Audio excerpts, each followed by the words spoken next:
الحمد لله الحمد لله الحمد لله. بسم الله الرحمن الرحيم. الحمد لله رب العالمين والصلاة والسلام على أشرف المرسلين سيدنا محمد وعلى آله وأصحابه أجمعين. Chers frères et chères sœurs ici présentes, je vous pose une question. C'est quoi un alim? C'est quoi un molissam? C'est quoi un maulana? Est-ce que c'est seulement quelqu'un qui a une grande barbe, beaucoup de muscles, ou bien c'est d'autres choses? Chers frères, un alim, c'est surtout quelqu'un qui a passé pendant quelques années de sa vie dans un institut à étudier les termes et les sciences du hadith. Et lorsqu'il finit ses études, il reçoit quelque chose qui s'appelle al-ijaza, une permission de délivrer des explications dans le hadith. Et un hadith, chers frères, c'est quoi? C'est un texte que chacun d'entre nous connaît. Mais le hadith, il est composé de deux choses. Le hadith, chers frères, c'est comme un gâteau. Le gâteau, il est composé d'une génoise et de la crème. Le hadith, il est composé d'un sanad et d'un matn. Le sanad, ce terme que vous voyez au tableau, c'est la base. C'est sur quoi repose le hadith. Cela peut se traduire en français, la chaîne de transmission. Un sanad, chers frères, c'est composé de plusieurs personnages, d'hommes, de savants, qui relatent un hadith. Comment cela se fait qu'aujourd'hui, 14 siècles après que le prophète sallallahu alayhi wa sallam est venu, on a toujours confiance au hadith? On se base toujours sur des textes qui ont été prononcés il y a de cela 14 siècles. C'est grâce au sanad, chers frères. Le sanad, c'est-à-dire la chaîne de transmission, il est décortiqué par les ulama depuis les premiers temps, analysé, et c'est grâce à cela que l'on peut savoir si un texte il est authentique ou pas. Chacun d'entre nous ici présent et chacune d'entre nous ici présente a déjà au moins entendu une fois hadith da'if. Comment on se base sur un hadith qui est da'if? C'est souvent lors de la chaîne de transmission, il y a un maillon. Dans une chaîne de transmission, c'est basé sur plusieurs personnages. Ces personnages, ils sont analysés, décortiqués. Et parfois, un des personnages de la chaîne, alors il a une petite faiblesse. Soit au niveau de sa adala, c'est-à-dire sa piété, sa bonne moralité, il a une faiblesse. Ou bien encore au niveau de son dabt, qui est au niveau de son intellect. Vous savez, chers frères, mémoriser toutes choses, nous sommes des êtres humains, parfois nous oublions. Eh bien, les spécialistes du hadith ont classifié ce terme-là, le dabt, l'intellect, en plusieurs catégories. Vous avez un rapporteur qui est classé comme tamud dabt, c'est-à-dire expert, qui n'oublie pratiquement pas. Il est classé tamud dabt. Une deuxième classification, vous avez un rapporteur qui est classé khafifud dabt, c'est-à-dire quelqu'un qui oublie un petit peu légèrement. Juste pour l'anecdote, parfois en classe, vous voyez notre classe là, on est à 12, parfois il y avait un étudiant qui était absent. Il est absent. Le lendemain, il arrive en cours, il rattrape le cours. Et avant d'écouter l'enregistrement, lorsqu'il y avait, il demandait à un de ses camarades de le recracher le cours du prof. L'étudiant recrachait le cours. Et parfois, il oubliait quelques explications que le prof l'avait données. Alors, pour se mémoriser du terme, entre nous, on le taxait, un tel, il est khafif ou dabt. C'est-à-dire, au niveau de sa mémoire, c'est pas extrêmement fort. Juste pour vous dire, et cette expérience, chacun d'entre nous peut le faire. Parce que on est à La Réunion, on est une île qui a beaucoup de buzz. Lorsque vous entendez une histoire, l'histoire a été relatée, ça arrive à vos oreilles. Vous pouvez utiliser le terme, c'est quoi le sanad? Cette histoire, elle se base sur quoi? Alors la personne qui connaît c'est quoi un sanad, elle pourra vous dire, alors j'ai entendu cette histoire d'un tel, de telle ville, qui m'a personnalité de telle personne qui habite dans telle ville. Et là, vous remontez la chaîne dans cette histoire qui fait le buzz. D'accord? Et ensuite, vous allez analyser la réelle histoire, la vraie histoire qui a été reproduite en premier, et la deuxième, qui est la version que vous avez reçue. Vous allez vous en apercevoir que pour être tam, c'est-à-dire expert, ne pas avoir de déficience intellectuelle dans la mémoire, c'est quelque chose de très dur. Et alhamdulillah, les personnages, ceux que vous allez entendre tout à l'heure, haddathana, un tel relate d'un tel, c'était des spécialistes. Surtout dans le livre que Al-Bukhari il a compilé, alors il a mis la crème de la crème. C'est vrai, chers frères, aujourd'hui, de plus en plus de personnes veulent remettre en cause des choses qui sont acquises, des choses qui depuis de nombreux siècles, il n'y a pas de débat sur le sujet. Mais petit à petit, vous allez voir qu'il y a du buzz, parce que le buzz, ça fait vendre, le buzz, ça fait parler. Et alhamdulillah, en étudiant les sciences du hadith, en analysant chaque rapporteur, on se rend compte d'une chose. On se rend compte qu'il y a des textes qui sont authentiques. Nul doute là-dessus. On se rend compte que la mémoire de ces personnages était phénoménale. La mémoire de ces personnes, chers frères, ils étaient exceptionnels.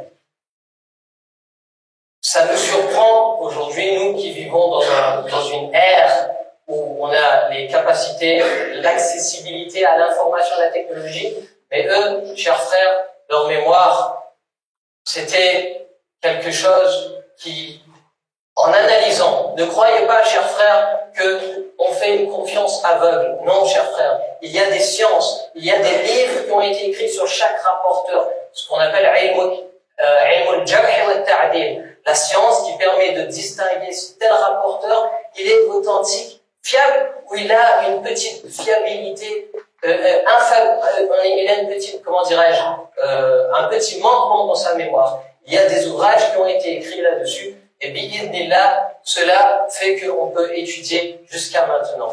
Et le sanad, chers frères, c'est quelque chose qui continue. Nous sommes en 1442, nous allons écouter tout à l'heure un cours de Cheikh Anas qui va nous délivrer des hadiths.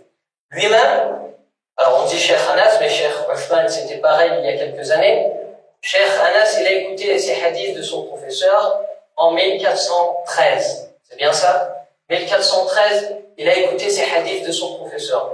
Bientôt, 30 ans après, il va relater les mêmes hadiths qu'il a entendus.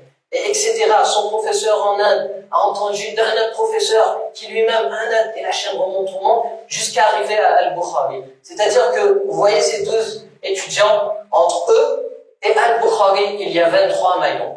Et entre Al-Bukhari et le prophète sallallahu alayhi wa sallam, il y a encore quelques petits maillons, ce qui fait que la chaîne du prophète sallallahu alayhi wa sallam, jusqu'à que ceux qui étudient les hadiths à notre époque, la chaîne est ininterrompue. Alors, chers frères, on va conclure parce que le temps passe très vite, parce qu'on est là en face de vous. On a vu aujourd'hui que les hadiths, c'est comme un gâteau. Il est composé d'une génoise, d'un sanad et de la crème, le matin. Ce qu'il serait souhaitable, chers frères, pour que les sciences du hadith perdurent, c'est que dès que l'on voit un hadith, souvent on voit sur notre téléphone, même si on n'a pas toujours le temps de lire, ou bien regarder des vidéos sur WhatsApp, c'est plus incitant que lire un hadith, c'est quelque chose qui peut être compréhensible. Mais lorsque l'on voit un hadith par jour, faisons l'intention sincère de pratiquer ce hadith, s'il est authentique bien sûr. Pour savoir un hadith s'il est authentique ou pas, aujourd'hui on n'a plus besoin de chercher dans les chaînes. Vous avez les sources. Et ensuite, si on n'est pas vraiment sûr de ce hadith, vous pouvez aller consulter les spécialistes, ceux qui se dévouent à cette science, qui, c'est vrai, étudier ces temps n'est peut-être pas suffisant. Pendant ces temps, on peut faire autre chose. C'est vrai. Et sachez, chers frères, que les sciences du hadith, la parole d'Allah, la parole du prophète sallallahu alayhi wa sallam, a quelque chose qu'on ne peut retrouver dans d'autres paroles. C'est bien pour cela qu'Ibn Taymiyyah, rahimahullah, disait Man asgha ila kalamillah wa kalami rasulihi wa tadabbarahu bi'aqli wajada fihi min al-halawati wal-fahmi wal-barakati ma la yajidhu fi shay'in min al-kalam. Celui qui se met à écouter la parole de Dieu et la parole de son prophète, et il se met à réfléchir avec sa raison. Il faut réfléchir. Lire, c'est quelque chose. Lire avec avec méditation, c'est autre chose. Il se met à réfléchir sur ces textes, bien sûr, en se basant sur l'interprétation laissée par les compagnons et leurs élèves, etc. Alors il va trouver à travers ces textes quelque chose d'aussi bon, d'agréable, que l'on ne pourra retrouver dans aucune autre parole. Qu'Allah Ta'ala, chers frères et chères sœurs, nous donne l'occasion d'étudier encore plus les sciences du hadith et de mettre quotidiennement en pratique ce que l'on lit, on entend. Juste avant de rendre le micro, j'aimerais juste dire un petit mot de remerciement envers le professeur. C'est peut-être la dernière fois qu'on va prendre la parole dans cette configuration. Je vous demande 2 minutes, cher public. أيها الأساتذة الفضلاء، إنني أريد في هذه الحفلة التاريخية العظيمة أن أشكركم جميعا بجهدكم وتعليمكم وتلقينكم أثناء هذه السنوات ال7. فقد ثبت عن النبي صلى الله عليه وسلم من حديث الذي خرجه أبو داود أن من أبلي بلاء فذكره فقد شكره وإن كتمه فقد كفره. فشكر الله جهدكم وأحسن الله إليكم في كل الفنون والعلوم، من النحو والصرف واللغة والأدب والشعر والمنطق والبلاغة والفصاحة والتفسير والأصول والحديث. أحسن الله إليكم وشكركم جميعا. ثم أيها الإخوة، أريد أن أشكر في هذه المناسبة بعد شكر الله عز وجل طبعا وشكر الوالدين، أريد أن أشكر لا رجلا منكم ولا امرأة، لا، إنما أريد أن أشكر موقعا ومقالات. نعم أيها الإخوة، أشكر في هذه المناسبة موقع شيخ أنس ومقالاته، فإنه أنشأ بحمد الله وكرمه منهاجا متزنا ومعتدلا ومتوسطا، داعيا إلى إسلام صالح لكل زمان ومكان وحال وإنسان، موصولا بالواقع، مشروحا بلغة العصر، منفتحا على الاجتهاد والتجديد بلا استبعاد، معتمدا دائما بالكتاب والسنة وأقوال العلماء وفقه الفقهاء وذكاء الأذكياء وعقل العقلاء.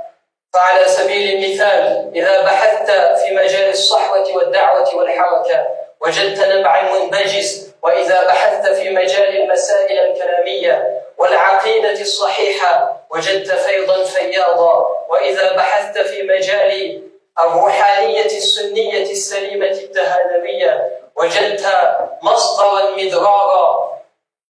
فشكر الله له وأحسن الله إليه. فيا محقق الزمان، أختم هذه الكلمات بهذه الأبيات: لله درك إذ تغرد صالحا ببنات فكر سابح لماح، القول قولك والشهي مذاقه والشعر شعرك حسبنا من راح، كم راقني من فيه عذب حديثه فشفى بأنفاس القريب جراحي، علمتنا أدب الحياة مفصلا فلا أنت فينا في الحياة بواحي، فلا أنت فينا في الفؤاد تمكنا ولا أنت منا معصم للراحي. والسلام عليكم ورحمة الله وبركاته. كن سعيدا، كن فريدا، عش بفخر في الحياة، لا تبالي فالمعالي بالتحدي لا سواه.